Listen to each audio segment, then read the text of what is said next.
धन्यवाद, धन्यवाद, धन्यवाद। सच्चे जीवित और महान सामर्थी परमेश्वर, हृदय से आपका धन्यवाद करते हैं क्योंकि आप अद्भुत युक्ति करते हैं, हम सबकी जिंदगियों में अद्भुत कार्य करते हैं। आपकी युक्तियां आपकी बुद्धि के द्वारा किए जाने वाले कार्यों को प्रकट करती है, क्योंकि आप हर एक व्यक्ति को नई सृष्टि बनाकर अपनी महिमा में प्रकट करना चाहते हैं। प्रभु, हम अपना जीवन आपके आगे समर्पित करते हैं ताकि हमारा जीवन आपकी महिमा को प्रकट करने वाला जीवन हो, आपकी इच्छा में व्यतीत करने वाला जीवन हो, और हम अपनी इच्छा को कुर्बान करके आपकी इच्छा को धारण करते हैं ताकि आपका नाम महिमा पाए और आदर और महिमा आपको मिले। यीशु मसीह के नाम से मांगते, आमीन। सबको जय मसीह की। हम परमेश्वर का बहुत धन्यवाद करते हैं क्योंकि परमेश्वर अद्भुत कार्य करता है। परमेश्वर के वचन के द्वारा हम लोग अब्राहम के द्वारा अपने इकलौते पुत्र याकूब या इसहाक को कुर्बान करने के विषय में अध्ययन कर रहे हैं और वहां से हम लोग अपने लिए सबक ले रहे हैं। ये हमारे लिए सबक है कि क्या चीज उसमें थी जो आज के लोगों में दिखाई नहीं देती। और आज के लोगों में आप एक चीज देखेंगे, जैसा दूसरा तीमुथियुस 3 अध्याय में लिखा है कि बड़ी बड़ी बातें करने वाले, डींगे मारने वाले, घमंड करने वाले, घमंड की बोली बोलने वाले, जैसा वहां पे लिखा है, रुपए के लालची, अपने भोग विलास के लालची, और अपने यानी ये सब प्रेम क्या काहे से प्रेम करेंगे। 3 चीजें में लिखे, lovers of pleasure, lovers of self and lovers of money. ऐसे युग में हम लोग हैं और हम सच्चे मसीही विश्वासियों को अपने बीच में कहीं देखते नहीं है, कहीं नहीं है, कहीं नहीं। सब भ्रम, झूठ, धोखा। ये बाहरी रूप आप मत देखिएगा, परमेश्वर भी बाहरी रूप नहीं देखता, वो अंदर देखता है, हृदय। वहां क्या चल रहा है, वो हमारे दिमाग में क्या सब सोचते रहते हैं, हमारा मन कहां लगा रहता है, ये देखता है। वो ये नहीं देखता कि हम कहां जा रहे हैं, कितना जा रहे हैं, कैसे जा रहे हैं ना, ये सब बाहरी रूप है। परमेश्वर हृदय चेक करता है कि कौन परमेश्वर से वास्तव में प्रेम करता है। विश्वासियों का मूल पिता कौन है? क्यों? क्योंकि अब्राहम ने जैसा, देखिए, उसने बिन देखे विश्वास किया था। यहां पे एक चीज हम लोग बहुत गजब की पाते हैं कि पुरानी वाचा में परमेश्वर को किसी ने नहीं देखा था। हाँ के ना? किसी ने नहीं देखा था, तो विश्वास कैसे किया था? बिन देखे। तो रिलीजन में क्या होता है? विश्वास है लेकिन बिन देखे, बिन देखे। लेकिन मसीहत में जो विश्वास है वो बिन देखे नहीं है, वो देख कर है। यीशु मसीह ने निकोदेमुस से कहा कि जब तक कोई नए सिरे से ना जन्मे उस पर कार्य जी देख नहीं सकता। प्रवेश करने से पहले देखना है कि हम कहां जा रहे हैं और हमको कहां जाना चाहिए। आज के युग में, क्योंकि यीशु मसीह के आने के बाद सब चीजें जो गुप्त थी वो प्रकट कर दी गई, अब लोगों को नहीं प्रकट हुई। परमेश्वर का वरदान जिस दिन होगा, जब आप बॉर्न अगेन होगे, सब प्रकट हो जाएगा। अगर आपको प्रकट नहीं हो रही, इसका मतलब बॉर्न अगेन नहीं है। ये सब प्रमाण है, प्रूफ। और बिना प्रूफ के आप ये मुंह से कहते रहिए कि हम मसीही विश्वासी, मान्य नहीं है। ऐसे तो कोई भी व्यक्ति कह देगा कि हम तो फलानी जगह के राजा हैं, प्रमाण दिखाओ। हम फलाने विभाग में अधिकारी हैं, प्रमाण दिखाओ। हर चीज की आईडी है, और ये युग आईडी देखकर उस पर भरोसा करने वाला है। अब भ्रम का युग नहीं है, लेकिन आप अगर स्पिरिचुअली देखें तो यही सबसे बड़ा भ्रम का युग है। यहाँ पे तो लोग एक दूसरे की बोली पर विश्वास कर रहे हैं ना। यूहन्ना ने, यीशु मसीह का जो चेला था यूहन्ना, ये बहुत प्रिय चेला था। जब यीशु मसीह क्रूस पर था तो उसने किससे कहा था कि ये है, देख ये है तेरी माता, और उससे कहा था देख ये तेरा पुत्र। वो कौन सा चेला था? कौन सा चेला था? नाम बताइए। यूहन्ना। यूहन्ना जिसने प्रकाशित वाक्य लिखा, यूहन्ना रचित सुसमाचार लिखा, पहला यूहन्ना, दूसरा यूहन्ना, तीसरा यूहन्ना लिखा, वही था। यीशु मसीह उसे बहुत प्यार करता था और यीशु मसीह ने उसको इतना प्रेम किया, इतना प्रेम किया और अपनी मां को उसके सुपुर्द किया। और जब पतमुस के टापू पे काला पानी की सजा मिली हुई थी, उस समय जब वो यूहन्ना का प्रकाशित वाक्य का जो उसको प्रकाशन मिल रहा था और वो लिख रहा था, उस समय यीशु मसीह की मां उसी के साथ थी। और इसलिए यूहन्ना ने जो बातें बताई वो बहुत भेद की बातें हैं, बहुत भेद की बातें। याकूब भी यीशु मसीह का हाफ ब्रदर था, यानी मदर मेरी का और यूसुफ का ही बेटा था, यीशु मसीह का भाई था वो याकूब। उसने जो बातें लिखी ये सब चश्मदीद गवाह थे और ये रिश्ते में भी थे। तो आप देखेंगे एक पूरा रिश्ता चला रहा बाइबल में, बिना रिश्ते के परमेश्वर काम नहीं करता। यूहन्ना बपतिस्मा देने वाला यीशु मसीह का कजन ब्रदर था, कोई बिना रिश्ते के काम नहीं हो रहा। परमेश्वर रिश्तों के द्वारा ही काम, अपनी महिमा प्रकट करता है, पूरे परिवार को अपनी महिमा के लिए खड़ा करता है, एक को नहीं। अब देखिए कि अब्राहम के विषय में याकूब ने भी लिखा, हर पूरे नए नियम में सबने याकूब इसको अब्राहम को आधार बनाकर ही बात की है। अब्राहम मसीही विश्वासियों का मूल पिता है, यानी फादर ऑफ फेथ। जैसे वो इजराइलियों का राष्ट्र पिता है, तो वो मसीही विश्वासियों का मूल पिता है। तो देखिए वो कितने लोगों का पिता है। और परमेश्वर ने उससे यही कहा था, मैं तुझे जातियों का मूल बनाऊंगा। जातियों का मतलब राष्ट्रों का। तो हर राष्ट्र में जो भी आपको आज जातियां दिखाई दे रही, ये सब अब्राहम की अब्राहम के वंशज हैं, सब अब्राहम के वंशज से। कोई ऐसा नहीं जो अब्राहम, लेकिन अब्राहम के वंशजों में भी उसने डिवीजन किया। केवल इजहाक ही से तेरा वंश चलेगा, 12 गोत्र थे, तो 11 गोत्र के लोगों से वो परमेश्वर के वंश नहीं बनेंगे। वो यीशु मसीह पर अगर विश्वास करेंगे तो ही बन सकते हैं। अब बताइए, समस्त मानव जाति अब्राहम का वंश तो है, ठीक वैसे ही जैसे यहूदी, लेकिन यहूदियों को उसने रिजेक्ट कर दिया। ये दिखाने के लिए परमेश्वर पक्षपात नहीं करता। जो अगर यहूदी में भी अगर कोई व्यक्ति प्रभु यीशु मसीह को अपना परमेश्वर का इकलौता पुत्र मानता है और अपना उद्धार करता मानता है, तो उसको उद्धार मिलेगा, वो परमेश्वर की संतान बन सकता है और परमेश्वर के वंश में आ सकता है। ठीक इसी प्रकार से उसने सब अन्य जातियों में भी यही सुसमाचार भेजा कि विश्वास करो, उद्धार पाओ और परमेश्वर की संतान बन जाओ। लेकिन ये सुसमाचार फेल क्यों हो गया? हमारे पतित स्वभाव के कारण, हमारे पापी स्वभाव के कारण, क्योंकि हम यीशु मसीह पर विश्वास करके उसको रिलीजन में कन्वर्ट करते हैं, हम उसको रिलीजन बनाना मांगते हैं। देखिए, हम आपको एक बहुत गहरी बात बताना मांगते हैं कि एक मसीहत में हो क्या रहा। मसीहत में लोग परमेश्वर के वचन को जब सुनते हैं तो 2 प्रकार की प्रतिक्रियाएं होती हैं।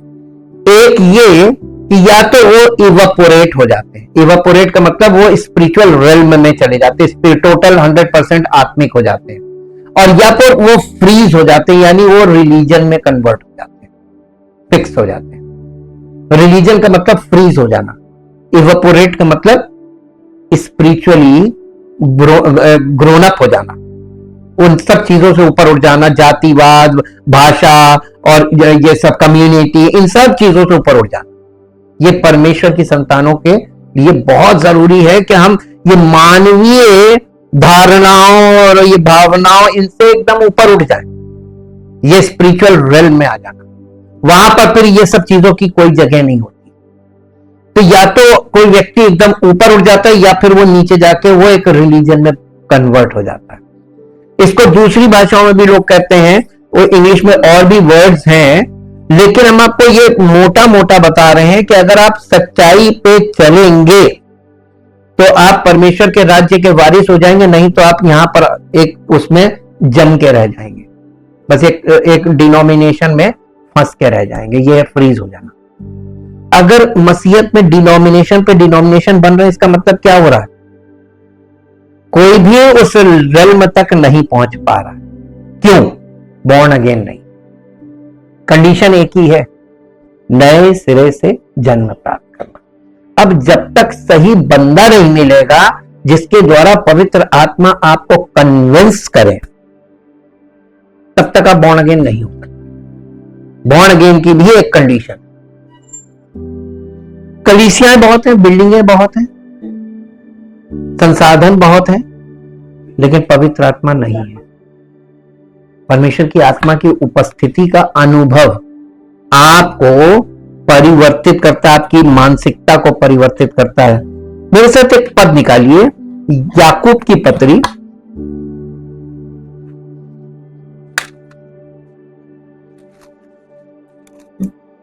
2 अध्याय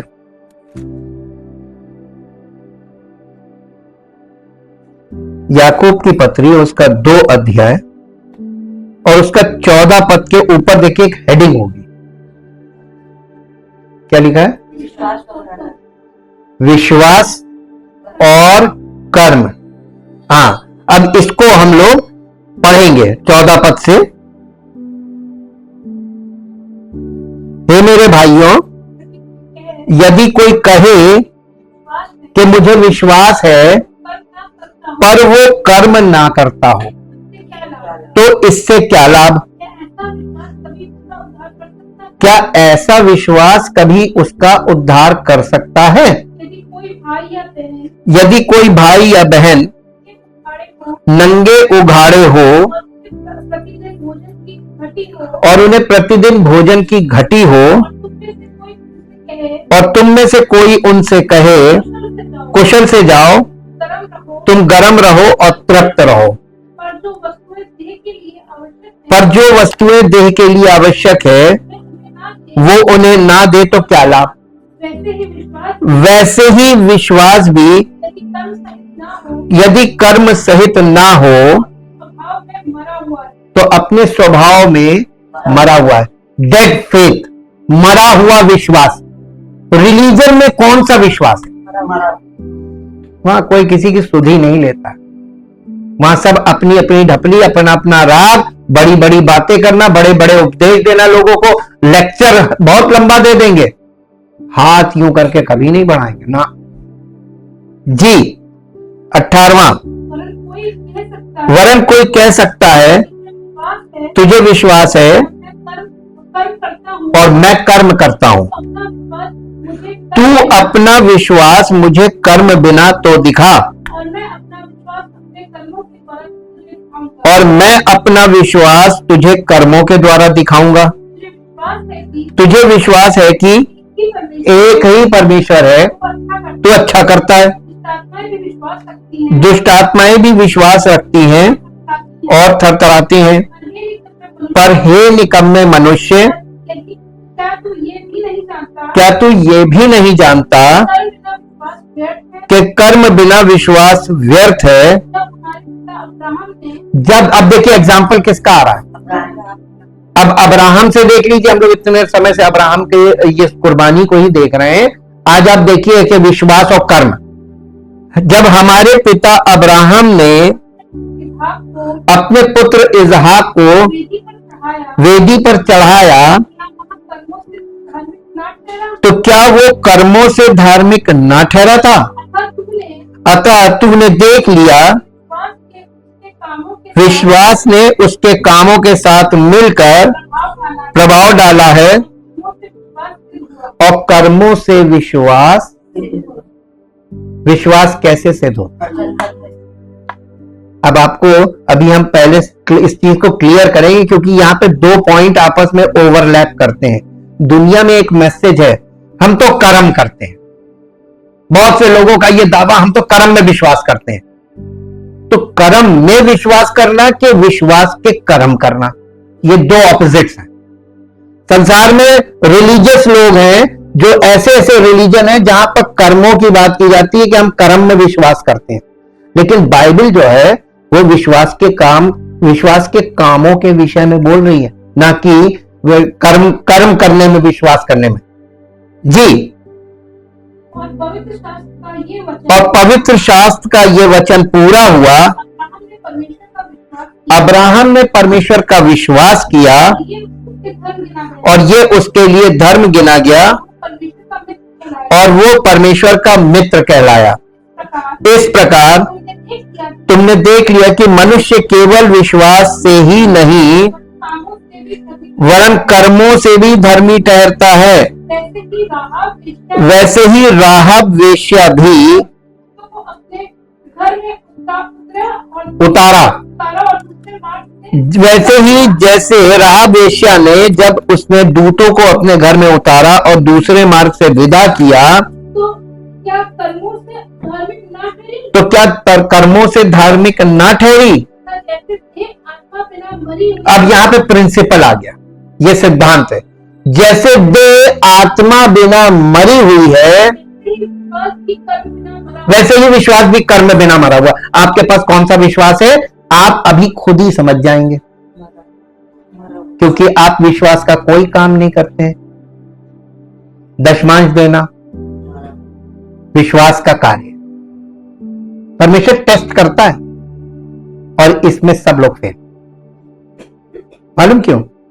आपका विश्वास कम है, इसलिए आप जो आपका विश्वास जितना है उसके अकॉर्डिंग आप दे रहे हैं। ठीक? तो गिविंग इस बात का बैरोमीटर है कि आपका विश्वास ग्रो कर रहा है कि कांस्टेंट है कि नीचे जा रहा है। अब हम आपको इतने लंबे सेवकाई के दौरान हमने जो ऑब्जर्वेशंस पाई हैं और जो परमेश्वर के वचन के अनुसार हमने उनको कंपेयर करके देखा है, तो ये देखा है कि गिविंग स्टार्ट होती है मिनिमम से। ठीक है, विश्वास भी मिनिमम होता है तो गिविंग भी मिनिमम होती है, लेकिन किसी का विश्वास बढ़ रहा है कि घट रहा है ये उसकी गिविंग से पता चलता रहता है। आपका बिजनेस ग्रो कर रहा है, घाटे में जा रहा है कि एक जगह पे स्थिर है, पता कैसे चलता है? पैसे से, है ना? कि जो आ रहा है उसमें कितने फायदे में जा रहा है कि कम फायदे में जा रहा है, एक जगह कांस्टेंट हो गया है या उसमें नीचे की तरफ जा रहा है, घाटे की तरफ या फायदे की तरफ जा रहा है। ये सारी बातों का बैरोमीटर है। Giving is also very important in the relationship. ये याद रखिए, मैं रिलीजियस बात नहीं कर रहा हूं, मैं एकदम सच्ची बात कर रहा हूं। पत्नी और पति और परिवार में अगर आपके घर में आपके घर का मुखिया पैसा ला रहा है और उस पैसे को वो पूरे घर के लिए आ रहा है लेकिन पैसा घट रहा है, तो उसके अंदर वहम काम करने लगता, किसी ने बांध दिया है, किसी ने ये कर दिया है, किसी ने नजर लग गई है, ये सब चीजें लोग करते हैं। लेकिन परमेश्वर जिसने आपको पैसा कमाने की बुद्धि दी, पैसा कमाने की सामर्थ्य दी, आपको स्वस्थ रखा, आपको अच्छी जगह पे जॉब में रखा, उसने आपके लिए सब कुछ किया, आपने उसके लिए क्या किया? जब बात पैसे की आती है तो हम सिर्फ विश्वास की बात करते, पैसे की बात नहीं करते। कर्म बिना विश्वास मुर्दा है, डेड फेथ, ये डेड फेथ है। अगर हम बाइबल में इब्रानियों 11 अध्याय में आए, मेरे साथ आ जाइए 11 अध्याय, आपको थोड़ा सा दिखाते हैं। 7 पद पढ़िए, 11 अध्याय का 7 पद है। विश्वास ही से उन बातों के विषय में जो उस समय दिखाई नहीं पड़ती थी, चेतावनी पाकर भक्ति के साथ अपने घराने के बचाव के लिए जहाज बनाया। उसके द्वारा उसने, देखिए विश्वास से उसने कुछ किया ना, और ये छोटा काम नहीं था। 120 साल लगे थे जहाज बनाने में, 120 साल लगे थे, बड़ा प्रोजेक्ट था। और वो पूरा परिवार, नूह के 3 बेटे, तीनों बहुए और नूह की पत्नी, ये 8 लोग इस काम में बिजी थे। लोग उनका बड़ा मजाक उड़ाते थे, तफरी करते थे खूब, क्योंकि वो ये जब बताता था कि बारिश होगी, बारिश लोग जानते नहीं थे। और उसके बाद ये पानी का जहाज बन रहा था, तो कह रहे कि इस यहां से हजारों किलोमीटर दूर समुंदर है, तुम यहां बना रहे हो। तो कई बातों को लेकर उसकी खिल्ली उड़ाते थे, ठट्ठा उड़ाते थे। मसीहत में भी आपको इस व्यवहार का सामना करना पड़ेगा। लोग आपका मजाक उड़ाएंगे, ठट्ठा करेंगे, अरे ये आपकी बोली का ठट्ठा होगा, आपके विश्वास का ठट्ठा होगा। लेकिन जब समय आएगा ना, परमेश्वर सिद्ध कर देगा। जैसे नूह के, उसने संसार को दोषी ठहरा दिया था। आप और हम अगर सच्चे विश्वासी हैं तो संसार को दोषी ठहराएंगे। जैसा नूह के दिनों में हुआ था, वैसे ही मनुष्य के पुत्र के दिन एग्जैक्टली वही होगा जैसे वहां हुआ था नूह के दिनों में। अगर आप विश्वास कर रहे हैं, आपका परिवार विश्वास कर रहा है, तो आपके आसपास के लोग जो हैं आपका खिल्ली उड़ाएंगे, मजाक करेंगे, उल्टी सीधी बातें बोलेंगे, ऐसी बातें बोलेंगे जिससे आपको लज्जा हो, आप शर्मिंदा हो, आपको बुरा लगे। लेकिन क्या आपको बुरा मानना चाहिए? नहीं। यीशु मसीह ने सबसे पहली बात बोली थी अपने शत्रुओं से प्रेम करना, क्योंकि उसको मालूम था कि जब कोई मेरे पीछे आएगा तो लोग उसके साथ शत्रुता का व्यवहार करेंगे। इसलिए उसने पहले से बता दिया कि तुम्हारा उस समय व्यवहार बिगड़े ना। इसके बाद देखिए 8वां पद पढ़िए। विश्वास ही से अब्राहम जब बुलाया गया, आज्ञा मानकर ऐसी जगह निकल गया जिसे मिरास में लेने वाला था, परंतु ये ना जानता था कि मैं किधर जाता हूं। हाँ, तो भी निकल गया। ये विश्वास से निकला था ना, देखकर निकला था कि विश्वास से निकला था। नूह ने देखकर काम किया था कि विश्वास से किया था। कोई चीज दिखाई नहीं गई थी, सब विश्वास से हो रहा था। उसके बाद 9वां पद, विश्वास ही से उसने प्रतिज्ञा की हुए देश में, पराये देश में परदेशी के समान रहकर इसहाक और याकूब समेत जो उसके साथ प्रतिज्ञा के वारिस थे तंबुओं में वास किया, क्योंकि वो उस स्थिर नींव वाले नगर की बाट जोता था जिसका रचने वाला बनाने वाला परमेश्वर है। विश्वास से सारा ने आप बूढ़ी होने पर भी गर्भ धारण करने की सामर्थ पाई, क्योंकि उसने प्रतिज्ञा करने वाले को सच्चा जाना था। ये सब काम विश्वास से हो रहा है कि देखकर हो रहा है? किसी को मालूम नहीं था, सारा को भी ये विश्वास नहीं था कि इस उम्र में ऐसा संभव है मानवीय रूप से। लेकिन परमेश्वर ने वादा किया था, उस वायदे पर विश्वास किया था और उस वायदे के अनुसार उसके जीवन में हुआ। परमेश्वर झूठ नहीं बोलता, आरंभ से दिखा रहे हैं। इसकी बहुत बड़ी लिस्ट है, आप थक जाएंगे। और ये सब विश्वास से चले थे, किसी ने कुछ नहीं देखा था। एक और दिखा दिया, और ये भरा पड़ा घर में पढ़ लीजिएगा आराम से। देखिए 17वां पद पढ़िए इसका। विश्वास ही से अब्राहम ने परखे जाने के समय इसहाक को बलिदान चढ़ाया। विश्वास से चढ़ाया था, उसे मालूम था कि परमेश्वर इसका जान नहीं लेगा बल्कि इसको जीवन देगा। जी, और जिसने परमेश्वर के वायदों को सच माना था और जिससे ये कहा गया था इसहाक से तेरा वंश कहलाएगा, वही अपने इकलौते को चढ़ाने का विश्वास से। विश्वास में कुछ करना पड़ता है। आजकल के लोगों को देख लो, विश्वास परमेश्वर के वायदों पे, परमेश्वर के वचनों पे कौन विश्वास करता? सब अपनी क्रियाकर्म करने में लगे पड़े, दंड पंद करने में लगे पड़े, साम दाम दंड भेद लगाने में लगे पड़े। ये विश्वासी नहीं है। जिस दिन आपकी जिंदगी बिल्कुल ठहर जाए कि अब मैं कुछ नहीं करूंगा, मैंने परमेश्वर को अपना समर्पित कर दिया, उसकी इच्छा मेरे जीवन में पूरी हो। रुक कर तो देखिए, विश्वास करके तो देखिए। इतनी ढेर सारी देखिए गवाहों का बादल आपके सामने खोल दिया, जबकि गवाहों का ऐसा बड़ा बादल हमें घेरे, तब भी हम विश्वास नहीं कर रहे। और विश्वास बिना उसे प्रसन्न करना अनहोना, यही लिखा हुआ है। अब इसके बाद आप बढ़ते हैं तो आप पढ़िए 23 पद पढ़ दीजिए। विश्वास ही से मूसा के माता पिता ने उसको उत्पन्न होने के बाद 3 महीने तक छिपा रखा, क्योंकि उन्होंने देखा कि बालक सुंदर है, वह राजा की आज्ञा से नहीं डरे, छिपाए। विश्वास ही से मूसा ने सयाना होकर फिरौन की बेटी का पुत्र कहलाने से इनकार कर दिया, इसलिए कि उसे पाप में थोड़े दिन के सुख भोगने से, इसीलिए वो जंगल में देखिए परमेश्वर के लोगों की अगुवाई कर रहा था, दुख भोग रहा था। उसने दुख वाले रास्ते के लिए, क्योंकि वो परमेश्वर के द्वारा उसको दिया गया था, उसमें चला। उसने उसको पूरा राज्य वैभव सब मिल गया। उसने क्यों ठुकरा दिया? मूसा की जगह आज का कोई व्यक्ति होता ना, तो परमेश्वर का इनकार करके कहता नहीं, हम नहीं ठीक है, राजकुमारी के बेटे तो हैं, राजमहल में तो हैं, हम राजकुमार कह रहे हैं। यहीं से परमेश्वर आपकी भावनाओं को, आपकी नीयत को पकड़ लेता है, और जिसकी नीयत में खोट है, परमेश्वर उसको, वो बॉर्न अगेन हो ही नहीं सकता। यह है सबसे बड़ी समस्या मसीह के कारण। देखिए 26 पर पढ़िए, किसने? मूसा ने मसीह के कारण निंदित होने को मिस्र के भंडार से बड़ा धन समझा, क्योंकि मूसा की आंखें फल पाने की ओर लगी थी परमेश्वर से।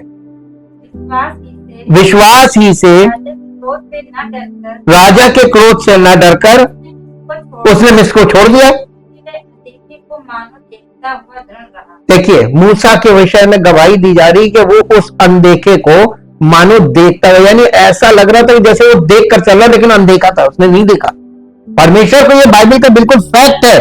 पुराने नियम में ये जो बीसी काल है, this is the age of religions. यहीं पे सारे रिलीजन खड़े हुए हैं। कोई रिलीजन एडी में नहीं स्टार्ट हुआ। आप कभी भी इतिहास खोल के देख लीजिएगा, वर्ल्ड हिस्ट्री खोल लीजिए और अपने देश की हिस्ट्री खोल लीजिए, आपको पता चल जाएगा कि एडी में कोई भी रिलीजन नहीं शुरू हुआ। Every religion starts in BC, और बीसी हो पुरानी वाचा।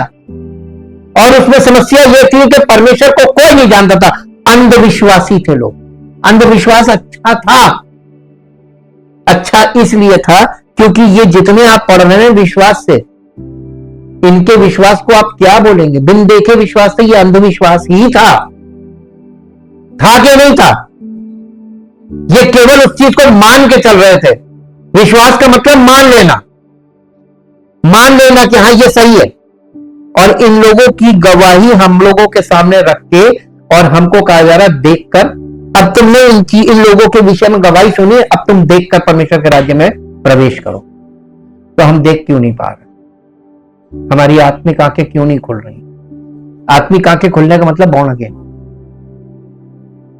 क्यों नहीं खुल पा रही? क्या चीज है रोके हुए? या तो रिलीजन रोकता है, या आपका स्टेटस रोकता है, या आपकी कम्युनिटी में आपको लगता है कि हम बदनाम हो जाएंगे, आप अपने आप को छिपाने में लगे। कोई चीज तो है कि सच्चाई को आप एक्सेप्ट नहीं कर पा रहे और सच्चाई में खड़े नहीं हो पा रहे सत्य के साथ। ये पॉइंट्स हम लोगों के लिए बहुत भारी पड़ेंगे, क्योंकि परमेश्वर का वचन जो है ये रिकॉर्डेड है, लिखित, और लिखित को मिटाया नहीं जा सकता। और वो हर एक से हिसाब लेगा, हर एक से हिसाब लेगा। आज देखिए थोड़ी देर के लिए हम लोग इस बात पर मनन करेंगे, कर्म बिना विश्वास मरा हुआ है का क्या अर्थ है, इसका मतलब क्या है।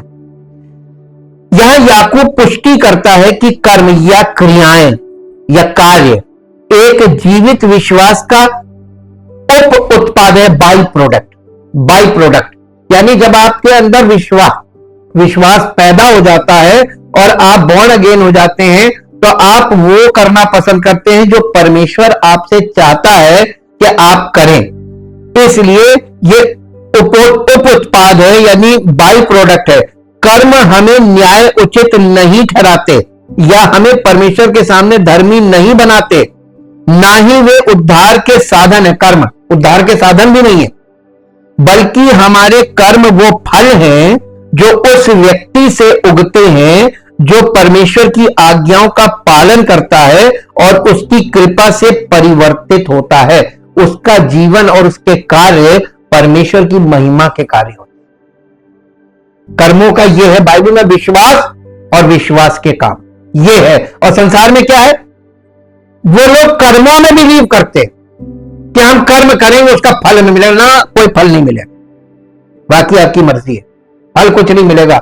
आपके किए कार्य, एक पापी और पतित मानव के कार्य, उसके हर कार्य में जो उद्देश्य होगा वो स्वार्थी उद्देश्य होगा, कभी भी उसमें निस्वार्थ नहीं हो सकता, हो ही नहीं सकता, क्योंकि परमेश्वर का वचन झूठ नहीं बोलता। यहां से मैं दावे करता हूं उसके अंदर जरूर स्वार्थ होता है। हम यीशु को ये कहते हुए पढ़ते हैं, क्योंकि जैसे देह आत्मा बिना मरी हुई है वैसे ही विश्वास भी कर्म बिना मरा हुआ है। यानी ये यीशु मसीह का, याकूब जो था वो प्रभु का भाई था और प्रभु की आत्मा ने तो उसको ये बात बोली होगी, तभी तो उसने दर्ज करी कि क्योंकि जैसे देह आत्मा बिना मरी हुई है वैसे ही विश्वास भी कर्म बिना मरा हुआ है। यदि हम मानते हैं कि याकूब 2 अध्याय का 26 पद कर्म आधारित उद्धार को बढ़ावा देता है, तो ये अंश स्वाभाविक रूप से पौलुस के लेखन और यीशु की शिक्षाओं का खंडन करेगा, जो कि शुक्र है ऐसा नहीं है। हम कर्मों से नहीं बल्कि परमेश्वर की कृपा से धर्मी ठहराए जाते हैं या बचाए जाते हैं, जो क्रूस पर उसके कार्य द्वारा छुड़ाया गया है। ये पद विश्वास और कार्यों के बीच के संबंध पर याकूब के बड़े प्रवचन का एक हिस्सा है, जो इस विचार पर जोर देता है कि वास्तविक विश्वास के साथ साथ संबंधित कार्य भी होते हैं। याकूब कर्म आधारित उद्धार की वकालत नहीं कर रहा है, बल्कि वो एक मृत विश्वास के मुद्दे को संबोधित कर रहा है, जो किसी व्यक्ति के जीवन में कोई ठोस सबूत नहीं देता है। इसलिए आजकल के लोगों में आपको लिविंग फेथ नहीं मिलेगा, डेड फेथ मिलेगा। Everybody declares himself I am a believer, लेकिन खोका बिलीवर वो कहीं भी एक्टिवली आपको कहीं नहीं मिलेगा, सिर्फ मुंह से कह रहे। लाइफ में वो चीजें नहीं है। इतिहास में लाभकारी होने के लिए विश्वास को केवल चर्चा में नहीं बल्कि प्रदर्शित किया जाना चाहिए। हमने आपको याद कीजिए, ये बोला था ना कि मसीही जीवन डेमोन्स्ट्रेशन का है, प्रदर्शन का जीवन। आपके जीवन से ये चीज दिखने लगेगी, और जब ये दिखने लगेगा ना तहलका मच जाएगा, अरे ये तो बदल गया। यीशु मसीह के चेलों को देखिए, जो आप मूसा को, पुराने नियम के लोगों को भी देख सकते हैं, जिसके जीवन में परमेश्वर का, जिसने अपने आप को समर्पित किया 100% और परमेश्वर की आज्ञा मानना शुरू किया, ऐसे सामर्थ्य के काम उसने करने लगा कि लोग देखकर दंग रह गए, यार ये तो बहुत फर्क चीज है। परमेश्वर ने मूसा से क्या कहा था? अपनी लाठी जाकर फिरौन के आगे डाल देना। ये कौन सी बड़ी बात थी? कोई थ्योरी इसमें काम करती है? टेक्निकल थ्योरी कोई काम करती है? कोई लॉजिक काम करती है? केवल हुक्म। उसने क्या किया? मूसा ने जाकर अपनी लाठी डाल दी और लाठी सांप बन गई। तो लाठी को सांप किसने बनाया? तो मूसा ने क्या किया? हुक्म माना, हुक्म माना। आजकल के लोगों के लिए यही सबसे बड़ी बात है कि हुक्म ही तो नहीं मानते। लाठी का मतलब होता है अथॉरिटी, अधिकार। अधिकार परमेश्वर ने उसको अधिकार दिया था कि जाकर अपनी लाठी फिरौन के आगे डाल देना, बाकी मैं कर लूं। जब वो सर्प बनी तो उसने, फिरौन ने भी अपने जादूगरों को बुलाया, उन्होंने भी अपनी अपनी लाठियां डाली, वो भी सांप बन गई। अब तो टक्कर हो गई। तब क्या हुआ? मूसा की लाठी के सांप ने उनकी सब लाठी के सांपों को निगल लिया। ये वो सत्य दिखाया गया है कि मसीह की कलीसिया सारी झूठी कलीसियाओं को फेल कर देगी, आखिर में वही मसीह की कलीसिया जयवंत होगी। ये क्योंकि तिमोथियस में आपको मिलता है, अंत के दिनों के लिए कलीसिया से संबंधित है, मसीही शिक्षा से संबंधित है। आज्ञाकारी व्यक्ति के द्वारा ही परमेश्वर काम करता है। परमेश्वर अपनी इच्छा पूरी करना मांगता है। हमारी इच्छा पूरी करने के लिए वो हमारे जीवन में नहीं आएगा, वह अपनी इच्छा पूरी करने के लिए आएगा। यह बात याद रखिए। स्वर्ग के लिए काम करने के अलावा एक व्यक्ति केवल विश्वास से ही न्याय संगत है, लेकिन वो पृथ्वी पर उपयोगी कार्यों के द्वारा न्याय संगत है। जैसे आत्मा के बिना शरीर मृत है, वैसे ही कर्मों के बिना विश्वास भी मृतक है।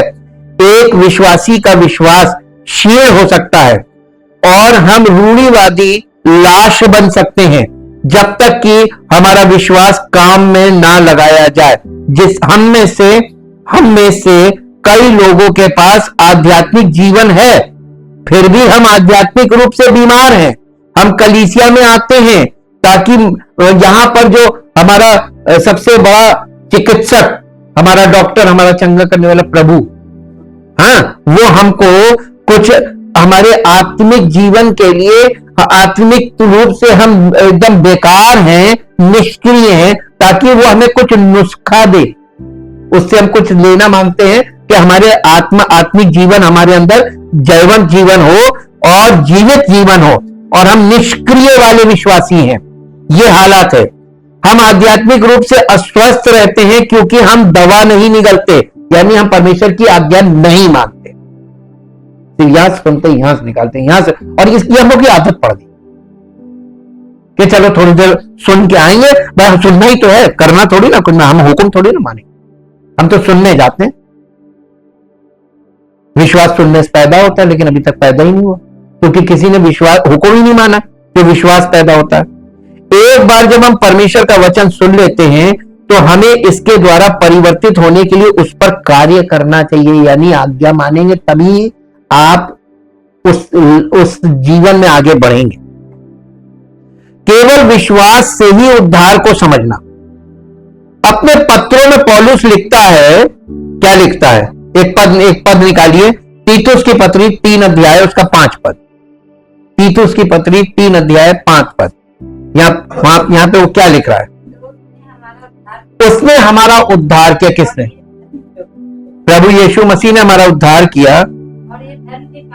ये हमारे धार्मिक कामों के कारण नहीं जो हमने आप किए, अपनी दया के अनुसार नए जन्म के स्नान और पवित्र आत्मा के हमें नया बनाने के द्वारा हुआ। ये कैसे हो रहा है? ये एक प्रोसेस है। बॉर्न अगेन एक प्रोसेस है।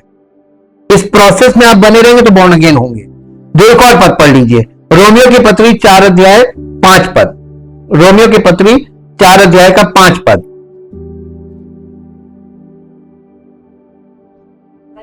परंतु जो काम नहीं करता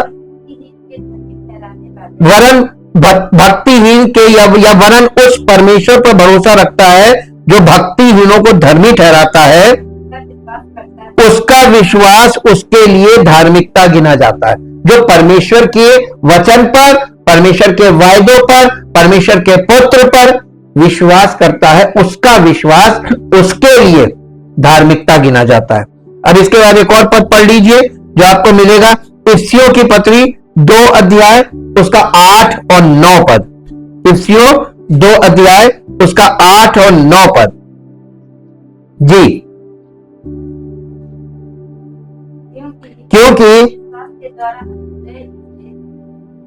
क्योंकि विश्वास के द्वारा अनुग्रह ही से तुम्हारा उद्धार हुआ है, और ये तुम्हारी ओर से नहीं वरन परमेश्वर का दान है, और न कर्मों के कारण, ऐसा ना हो कि कोई घमंड करे, क्योंकि हम परमेश्वर के बनाए हुए हैं और मसीह यीशु में उन भले कामों के लिए सृजे गए हैं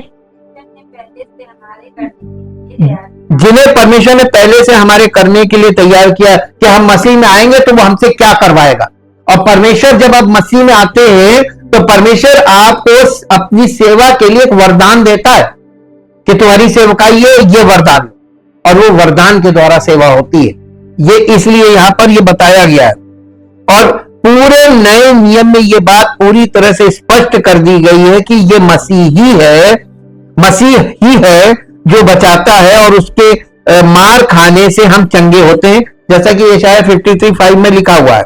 लेकिन विश्वास के द्वारा हम पापों के लिए दी जाने वाली मुक्ति और क्षमा की शक्ति को स्वीकार करते हैं, और ऐसा करने से हम यीशु मसीह के प्रभुत्व और अधिकार के अधीन होना सीखते हैं। इस प्रक्रिया में हम बदल जाते हैं और फिर से नए सिरे से जन्म ले लेते हैं, जैसा यूहन्ना 3 अध्याय के 3 पद में उसने बोला था। अतः यदि कोई मसीह में है तो वो नई सृष्टि है, पुरानी बातें बीत गई, अब सब नई हो गई। दूसरे कुरिन्थियों 5 अध्याय का 17 पद मैंने आपके सामने पढ़ा है। अब आप एक पद निकालिए, यहेजकेल की पुस्तक 36 अध्याय का 26 पद पढ़िए। यहेजकेल 36 अध्याय का 26 पद, यहां इस प्रकार से लिखा हुआ है, मैं तुमको नया मन दूंगा। और तुम्हारे भीतर नई आत्मा। मन का मतलब क्या होता है इंग्लिश में? मन, माइंड, माइंड, माइंड, माइंड का मतलब क्या होता है? बुद्धि। और बुद्धि के अंदर क्या होता है? समझ, ज्ञान। और बुद्धि यानी विजडम, नॉलेज, अंडरस्टैंडिंग, ये सब कुछ माइंड में होता है, माइंड में। और आपके जीवन में जो कुछ भी आप करते हैं बिना माइंड के, आप अगर किसी का माइंड खराब हो जाए तो उसका जीवन कैसा होगा? है? और अगर कोई स्लो माइंड होगा उसका जीवन कैसा होगा? स्लो, है ना? तो ये माइंड का बड़ा खेल है। आपकी स्पीड आपके माइंड के हिसाब से, सोचने की, बोलने की, समझने की, ये स्पीड है, ये आपके माइंड के हिसाब से। और मनुष्य का माइंड आजकल के युग में तो लोगों का माइंड, वो सोचते तो लोग हैं कि हम बहुत शार्प माइंड है, लेकिन शून्य, क्योंकि परमेश्वर ने संसार की बुद्धि को मूर्खता ठहरा दिया। तो उनके पास जैसी भी बुद्धि है लेकिन वो मूर्खता है, उसमें कोई सच्चाई नहीं है, कोई दम नहीं है। और मैं तुम्हारे भीतर से नई आत्मा उत्पन्न करूंगा और मैं तुम में से, देखिए अब आया हृदय, आगे पढ़िए, मैं तुम्हारे भीतर नई आत्मा उत्पन्न करूंगा और तुम्हारी देह में से, अब आया हृदय, हार्ट, मैं पत्थर का हृदय निकाल कर, तो एक्सचेंज ऑफ हार्ट हो रहा, चेंज ऑफ हार्ट नहीं हो रहा। एक्सचेंज का मतलब पुराना ले रहा है और उसके बदले में दूसरा दे रहा है। और ऊपर देख लीजिए, तो मैं तुम्हें नया मन दूंगा, तो माइंड भी दे रहा है। माइंड का मतलब बुद्धि, परमेश्वर अपनी बुद्धि दे रहा है ताकि हमारी इंद्रियां परमेश्वर की बुद्धि के अनुसार काम करने लगे, हम परमेश्वर के नजरिए से देखने लगे, परमेश्वर के नजरिए से सुनने लगे, परमेश्वर के नजरिए से समझने लगे। अब लोग बताइए, बॉर्न अगेन का मतलब ही नहीं समझ पाए। आप अभी भी परमेश्वर के वचन को पढ़ रहे हैं, आज भी पुराना नियम पढ़ते समय उनके दिलों पे पर्दा पड़ा हुआ है और उन्हें कुछ समझ में नहीं आता है। जब कभी उनका मन प्रभु की ओर फिरेगा, मन का मतलब फिर माइंड, आपका माइंड जब तक परमेश्वर में नहीं फिक्स होगा तब तक आपका हृदय चेंज नहीं होगा, और तब तक आप, ये तो फिर बहुत टफ चीज है। आपको लग रहा होगा कि ये तो बड़ा मुश्किल चीज है, असंभव है, लेकिन विश्वास से संभव होगा। आपके कुछ करने से नहीं होगा, ये कर्मों से नहीं है, ये विश्वास पे आधारित है। और यही चैलेंज है आज के लोगों के लिए, क्योंकि आज के लोग पैसे से मजबूत हैं तो हर चीज खरीदना मांगते हैं। अगर यीशु मसीह अभी धरती पर आ जाए ना, तो सब लोग कोशिश करेंगे पैसे से उसको लुभा ले और खरीद ले। ये संभव नहीं। परमेश्वर के सामने अपने धन को मत खोलिएगा, वो सब एकदम बेकार हो जाएगा, मिट्टी हो जाएगा। क्योंकि परमेश्वर धनी के लिए नहीं है, परमेश्वर विश्वासी के लिए है, जो विश्वास कर लेगा। और धनी आदमी विश्वास नहीं करता, विश्वास हमेशा निर्बल लोग करते हैं, जिनके पास पैसा नहीं होता। वो देखिए कैसे कैसे लोगों को विश्वास करते हैं, कैसे कैसे लोगों के पीछे चले जाते हैं। ये उनके विश्वास को दिखाता है, क्योंकि उनके पास कोई विकल्प है ही नहीं सिवाय विश्वास के। यहीं से आप देखिए, आपका नजरिया आपको पता चल जाएगा, दुनिया में लोग पीड़ित हैं केवल विश्वास के कारण, और विश्वास के कारण उनके साथ धोखे हो रहे हैं। क्योंकि सब लोग जो ठगी करने वाले हैं वो लोगों के विश्वासघात कर रहे हैं, लोगों के साथ उनको भ्रमित करके विश्वासघात कर रहे हैं। लोग विश्वास के कारण लूटे जा रहे हैं। याकूब किसी भी तरह से ये तर्क नहीं देता कि काम हमारे उद्धार की कुंजी है या परमेश्वर के अनुग्रह तक पहुंच प्रदान करते हैं, कर्मों से नहीं है। ये धार्मिकता यीशु मसीह पर विश्वास करने के द्वारा उन सभी को दी जाती है जो विश्वास करते हैं, जैसा कि रोमियो 3 अध्याय के 22 पद में लिखा है। यह परमेश्वर की कृपा है, एक ऐसी कृपा जिसके हम पात्र नहीं है, और परमेश्वर के कार्य से हम बच जाते हैं, ना कि अपने स्वयं के द्वारा। फिर मसीही जीवन में कार्यों का उद्देश्य क्या है? अब आया मुख्य विषय। फिर मसीही जीवन में कार्यों का उद्देश्य क्या है?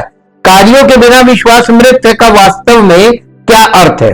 जो लोग यीशु मसीह में विश्वास करते हैं उनके लिए उद्धार के लिए अगला कदम आज्ञाकारिता है, हुक्म मान। और यीशु मसीह ने एक बच्चे को खड़ा करके डेमोन्स्ट्रेट किया था कि इसके नाई बन जाओ, स्वर्ग के राज्य में प्रवेश मिल जाएगा। अब बताइए कितना सरल था, लेकिन आजकल के लोगों के लिए यह सरलता बड़ी कठिन है, क्योंकि हुक्म ही तो नहीं मानते। सब कुछ कर लेंगे, हुक्म नहीं मानेंगे, बुद्धि अपनी जरूर लगाएंगे, अपने विचार जरूर अपने, यानी परमेश्वर का वचन सुन के उसमें अपने विचार मिला देंगे। तो क्या बन गया? डिनोमिनेशन बन गया कि नहीं बन गया? आपका अपनी मसीहत बन गई कि नहीं बन गई? अगर परमेश्वर के वचन में आपकी इच्छा, भावना और आपकी कल्पना उसमें मिक्स हो जाए, मिल जाए, बाइबल के पद और आपकी इच्छा और भावना उसको मिला दीजिए, तो क्या बनेगा? आपकी मसीहत बन जाएगी, इंडिविजुअल मसीहत, हमारी अपनी। ये फैब्रिकेटेड है, ये सच्ची मसीहत नहीं है। सच्ची मसीहत जैसा लिखा है वैसा करने लगो, तब सच्ची मसीहत, तब उसकी महिमा प्रकट होगी, तब उसकी सामर्थ्य कार्य करने लगेगी। और ये आज के युग में बहुत मुश्किल है। जो लोग ईश्वर में विश्वास करते हैं वे उसकी आज्ञाओं का पालन करना चुनते हैं और स्वेच्छा से अपने पिछले पापी तरीकों को त्याग देते हैं। जैसे ही कोई व्यक्ति प्रभु के प्रति समर्पित होता है, उसका हृदय बदल जाता है, उसकी इच्छाएं उसकी इच्छाओं को प्रतिबिंबित करने लगती हैं और उनके कर्म दुनिया के लिए उसके हृदय को प्रतिबिंबित करते हैं। कर्म इस आंतरिक परिवर्तन का बाहरी प्रतिबिंब है। जो कर्म है हमारे विश्वास के अनुसार जो हम कर रहे हैं, वो हमारे कार्य हमारे विश्वास को प्रकट कर रहे हैं या सिद्ध कर रहे हैं। ये हम वो कर रहे हैं जो परमेश्वर कह रहा है, जो परमेश्वर चाहता है हमसे, हम वो कर रहे हैं और उन कार्यों से परमेश्वर की महिमा होती है। जो परमेश्वर द्वारा निरंतर रूपांतरित और नवीनीकृत होता रहा हृदय, देखिए ये उस हृदय का प्रमाण है जो परमेश्वर द्वारा निरंतर रूपांतरित और नवीनीकृत होता रहा है। नए नियम के कई अंशों में कर्मों की तुलना अक्सर फल से की जाती है। मसीह का अनुयायी जो आज्ञाकारी, विनम्र और परमेश्वर के काम करने के तरीके के प्रति प्रतिबद्ध है, वो स्वाभाविक रूप से अपने जीवन में अच्छे फल लाएगा जो दूसरों को स्पष्ट रूप से दिखाई देंगे। आपकी जिंदगी में वो फल दिखने चाहिए ताकि दूसरों को पता चल जाए कि यहाँ मसीहत, ये सच्चा है, सच्चा विश्वासी है, ये सच्चा मसीही है। आपके जीवन से वो प्रकट करेगा और ये गवाही परमेश्वर की ओर से है। तो वो गवाही क्यों नहीं दे रहा? क्योंकि जब हो गया तभी तो दिखेगा। यीशु ने अपने शिष्यों से कहा, यदि तुम एक दूसरे से प्रेम रखो तो इसी से सब जानेंगे कि तुम मेरे चेले हो।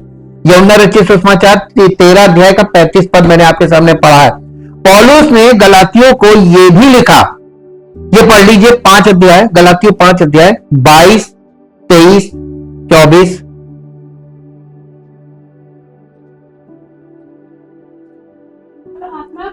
पर आत्मा का फल प्रेम, आनंद, शांति, धीरज, कृपा, भलाई, विश्वास, नम्रता और से। अब बताइए, इसमें से कोई भी चीज हमारे कानून में मना है कि ये नहीं होनी चाहिए? है? आगे पढ़ दीजिए क्या लिखा। ऐसे कामों के विरुद्ध ये काम अगर कोई कर रहा, प्रेम कार्य कर रहा है, प्रेम में निस्वार्थ प्रेम से आप कुछ कर रहे हैं, तो कौन सा कानून मना करेगा कि मत करो? है? नम्रता, धीरज, संयम, ये सब चीजें अगर आपके जीवन में है और आप संयम से कुछ कर रहे हैं, तो कौन आपको मना करेगा कि मत करो? ऐसे ऐसे कामों के विषय में कोई कानून नहीं है, कोई कानून नहीं मना करता है। तो इसका मतलब हर कंट्री में ये किए जा सकते हैं, तो ये कर क्यों नहीं रहे लोग? अब आप देखिए, यहां पर बहुत गहरी चीज आपको समझनी है। आज आपको जो धर्म के काम दिखाई दे रहे हैं कि लाखों लोगों को खिलाया जा रहा, पिलाया जा रहा है, इसके पीछे उनका स्वार्थ है। उनको फ्री में मिल रहा है, बैठे बैठे धन भी मिल रहा है, नेम फेम मनी, तीनों चीजें मिल रही है। तो ऐसी भलाई तो सब कर लेंगे, आप कर लेंगे। आप कह देंगे इतना दे दो प्रभु कि मैं भी बहुतों को बांटू। तो राजगद्दी में भाई आपको सरकार से भी मिलने लगे, लोगों से भी मिलने लगे, बार बार मिलने लगे, तो कौन नहीं कर लेगा? लेकिन तुम अपने बल पे कोई भलाई करके दिखाओ, निस्वार्थ। तो अब आपको पता चल गया ना, ये दुनिया में जो कुछ भी आपको भलाई दिख रही है ये सब स्वार्थ है। नेम फेम मनी, तीनों चीजें वहां फ्री मिल रही, और इनके पीछे तो लड़ाइयां हो रही कि इसको हटाओ हम बैठेंगे, अब ये गद्दियां बन गई हैं। अब यहीं से परमेश्वर अपने वचनों के द्वारा हम लोगों को जो अंतर्दृष्टि देता है कि आप दूर तक देख सकते हैं। यहां पर पौलुस ने इन सब बातों को लिखा है, और इसका 24 पद पढ़िए। और जो मसीह यीशु के हैं उन्होंने शरीर को उसकी लालसाओं और अभिलाषाओं समेत, हमको क्या चीज क्रूसीफाई करनी है? अपने लालसाओं और अभिलाषाओं को क्रूसीफाई करना है। यही है मसीह में मरना और पवित्र आत्मा की आज्ञा मानकर चलने लगना। यही है मृत्यु और पुनरुत्थान। ये कठिन पड़ रहा है, और अब बिन देखे नहीं, अब तो परमेश्वर ने अपने आप को प्रकट कर दिया अपने पुत्र के द्वारा। पिता पुत्र एक हैं। जैसे अब्राहम और उसका बेटा एक साथ जा रहे थे ना कुर्बानी के लिए, परमेश्वर पिता और परमेश्वर पुत्र एक साथ क्रूसीफिक्शन तक गए। दोनों पिता पुत्र एक साथ गए, और उसने वो बलिदान किया है ना जो दूसरा कोई कर ही नहीं सकता। और इस बलिदान में खास बात यह है कि यीशु मसीह वास्तव में मरा, और मालूम दो रूप में मरा। पहले वो आत्मिक मृत्यु मरा जो कभी संभव नहीं थी, उसने परमेश्वर से कभी उसका नाता नहीं टूटा था। बिकॉज ऑफ सिन हमारे पाप उस पर आ गए, परमेश्वर पिता ने अपना संबंध उससे, तब उसने चिल्ला कर कहा, हे मेरे परमेश्वर, हे मेरे पर। देखिए वहां पिता नहीं बोल रहा, हे मेरे परमेश्वर तूने मुझे क्यों छोड़ दिया। यीशु मसीह तुरंत पिता से, देखिए पहली बात बोलिए, हे पिता इन्हें क्षमा कर। अधिकार था पिता, यहां तो रिश्ता था, और उस रिश्ते में बोल रहा था अधिकार के साथ, इन्हें क्षमा कर क्योंकि ये नहीं जानते क्या कर रहे हैं। लेकिन कुछ ही समय बाद वो कहने लगा, हे मेरे परमेश्वर तूने मुझे क्यों छोड़ दिया। यह डिस्कनेक्शन हो गया। हमारे खातिर उसने अपने पिता से उसका संबंध विच्छेद हुआ। और आज हम लोग क्या कर रहे हैं? उसी बलिदान का अनादर कर रहे हैं। समस्त मानव जाति के लिए जो काम किया, समस्त मानव, हम तो ये जानते हैं कि उसने समस्त मानव जाति के लिए किया, लेकिन मैं इसको पर्सनली देता, प्रभु तूने मेरे लिए जो किया है ना, इसको मैं समझ गया हूं, मैं इसका आदर करता हूं, और मैं अपना जीवन आपको पूरी तरीके से ऐसे सरेंडर करता हूं कि तेरी संपूर्ण इच्छा पूरी। ये सरेंडर है, और इसके लिए उसने हमें बुलाया। एक हृदय जो लगातार परमेश्वर की समानता में परिवर्तित हो रहा है, वो स्वयं को परमेश्वर के वचन और इच्छा के अनुरूप कार्यों के माध्यम से प्रकट करेगा। जैसा कि मसीह ने कहा, कोई अच्छा पेड़ बुरा फल नहीं लाता और ना कोई बुरा पेड़ अच्छा फल लाता है। हर एक पेड़ अपने फल से पहचाना जाता है। लोग कटीली झाड़ियों से अंजीर नहीं तोड़ते या बिच्छू झाड़ियों से अंगूर नहीं तोड़ते। अच्छा मनुष्य अपने मन के भले भंडार से अच्छी बातें निकालता है, और बुरा मनुष्य अपने मन के बुरे भंडार से बुरी बातें निकालता है, क्योंकि जो मन में भरा है वही मुंह से बाहर आता है। और मनुष्य जो बोलता है वही करता है। पहले बोलता है फिर करता है। आप देख लीजिएगा, आप भी, आप बोलते पहले फिर करते हैं।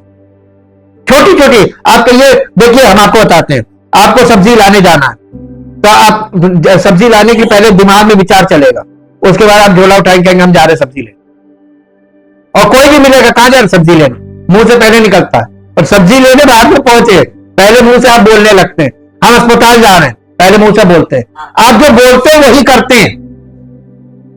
ये टेंडेंसी तो आपके दिल में जो होता है ना, प्लानिंग, आप उसी के अनुसार चलते हैं, बोलते हो करते हैं। याकूब के लेखन के अनुरूप यीशु ने चेतावनी दी, जो पेड़ अच्छा फल नहीं देता वो काटा और आग में डाला जाता है। मत्ती 7 अध्याय का 19 पद पढ़ा मैंने। जो लोग जानबूझकर अनाज्ञाकारी हैं और लगातार पाप करते रहते हैं, वे एक ऐसे विश्वास को प्रकट करते हैं जो स्थिर या मृत है। जैसा कि पौलुस लिखते हैं, ये पहला कुरिन्थियों 6 अध्याय उसका 9 और 10 पद पढ़ दीजिए। पहला कुरिन्थियों, ये डेड फेथ वालों के लिए यहां पे क्या लिखा हुआ, मृतक विश्वास। 9-10 चैप्टर 6 वर्स 9-10। तुम नहीं जानते क्या तुम नहीं जानते अन्यायी लोग कि अन्यायी लोग परमेश्वर के राज्य के वारिस परमेश्वर के राज्य के वारिस नहीं होंगे? धोखा ना खाओ, ना वेश्यागामी, ना मूर्ति पूजक, ना परस्त्रीगामी, ना लुच्चे, ना पुरुषगामी, ना चोर, ना लोभी, ना पियक्कड़, ना गाली देने वाले, ना अंधेर करने वाले। अब ये सब लिस्ट रखिए और इसमें अब बताइए कौन होंगे प्रवेश करने वाले, कौन होंगे? लो? नहीं तो ये सब चीजों से आपको छूटना, आप अपनी शक्ति से नहीं छूट पाएंगे। ये नहीं कह रहा छूट क्या, वो कह रहा है कि जब तक तुम नई सृष्टि इन चीजों से छुटकारा नहीं पा जाते तब तक तुम परमेश्वर के राज्य में प्रवेश नहीं कर पाओगे। हमको इनसे प्रतिदिन, हमने आपको बताया ना, डेली बेसिस पर अपनी शरीर की इच्छा और अभिलाषाओं को मारना है सुबह से लेकर रात तक, और परमेश्वर की आज्ञा का पालन करना, ये डेली बेसिस पे करना, यही प्रैक्टिस है। और इसी को आप आत्मिक युद्ध कह लीजिए। ये आपको रोज लड़ना है और ये करने लगेंगे तो आप एक लेवल पे पहुंच जाएंगे। कई लोग अंत में ये जानकर आश्चर्यचकित होंगे कि उनका विश्वास शुरू से ही वास्तविक नहीं था, और उस क्षण, जैसा कि यीशु कहते हैं, तब मैं उनसे स्पष्ट कह दूंगा, खुलकर कह दूंगा, मैंने तुम्हें कभी नहीं जाना, मेरे पास से चले जाओ। मत्ती 7:23 बोल रहा हूं। यहां पर जैसे उस दिन बहुतेरे उससे कहेंगे, ये मिनिस्ट्री करने वाले लोग होंगे और कहेंगे, मैं तेरे नाम से भविष्यवाणी की, तेरे नाम से आश्चर्य कर्म किए, मैंने तेरे नाम से दुष्टात्माओं को निकाला, कहने का मैं तुम्हें नहीं जानता। और उस समय तो बड़ी भयानक चीज हो जाएगी, हैं हम तो मिनिस्ट्री कर रहे थे, प्रभु ने हमको नकार दिया। उसने मिनिस्ट्री करने को बोला ही नहीं। उसने क्या बोला है? अपनी इच्छाओं को प्रतिदिन मारो। यदि हम शरीर की इच्छाओं को मारेंगे तो ही हम आत्मिक जीवन में आगे बढ़ेंगे, वरना नहीं। तो हम डेड फेथ में तो नहीं है। अच्छे कर्म स्वस्थ विश्वास से पैदा और विकसित होने वाले फल हैं। अच्छे कर्मों और अच्छे फलों से रहित जीवन अक्सर मृत विश्वास का संकेत देता है। अच्छे काम विश्वास के लिए इतने महत्वपूर्ण क्यों है? अच्छे काम कई कारणों से विश्वास के लिए महत्वपूर्ण है, जिनमें से प्रत्येक यीशु मसीह के साथ व्यक्ति के आध्यात्मिक चलने की गहराई और प्रामाणिकता में योगदान देता है। अच्छे काम मोक्ष पाने का साधन नहीं है, बल्कि वे विश्वास की परिवर्तनकारी शक्ति का एक प्रवाह है। वे प्रेम, करुणा और आज्ञाकारिता को दर्शाते हैं, जो ईश्वर की कृपा से बदले हुए हृदय से आते हैं। अच्छे काम हमारे विश्वास को मूर्त और सार्थक बनाने का काम करते हैं, जिससे हमें और हमारे आसपास के लोगों को लाभ होता है। तो हमारे जीवन से, एक सच्चे मसीही व्यक्ति के जीवन से जिस व्यक्ति को जो लाभ पहुंच सकता, अगर वो पहुंच रहा है तो आपका जीवन परमेश्वर के लिए बहुमूल्य है। वो चाहेगा कि आपके जीवन को और विकसित करे, ताकि और लोगों को, अभी थोड़े लोग हैं, और ज्यादा लोग आपसे लाभान्वित हो, फिर और थोड़े लोग ज्यादा हो, ऐसे धीरे धीरे ज्यादा लोग आपसे लाभ प्राप्त कर सके। ये परमेश्वर की योजना हर एक व्यक्ति से है, एक व्यक्ति से नहीं, हर एक व्यक्ति से, कलीसिया में सब लोगों से, क्योंकि पूरी कलीसिया मिलकर मसीह की देह बनती है। हे परमपिता परमेश्वर, हम आपका हृदय से धन्यवाद करते हैं आपके पवित्र वचनों के लिए, जो पवित्र आत्मा के द्वारा हमें प्राप्त होते हैं। हाँ प्रभु, इन बातों के अनुसार हम सोचें और इन बातों के अनुसार हम आज्ञा मानकर चलने के लिए अपने हृदय में इस बात को देखें कि हम प्रभु अपने आप को जब तक 100% सरेंडर नहीं करते हैं, तब तक आप हमको चलने की और विश्वास में आगे बढ़ने की अनुमति नहीं देते हैं। लेकिन जैसे ही हम आपकी बातों को एक्सेप्ट करते हैं और समर्पित हो जाते हैं आपको, तो आप हमें विश्वास से चलने की सामर्थ्य देते हैं और पवित्र आत्मा के नेतृत्व में हमको आगे जाने के लिए प्रेरित करते हैं। हाँ प्रभु, क्योंकि मसीही जीवन आत्मिक रूप से आंखें खुलने के बाद चलने वाला जीवन है। हाँ प्रभु, जैसे निकोदेमुस से आपने कहा था, जब तक कोई नए सिरे से न जन्मे स्वर्ग का राज्य देख नहीं सकता।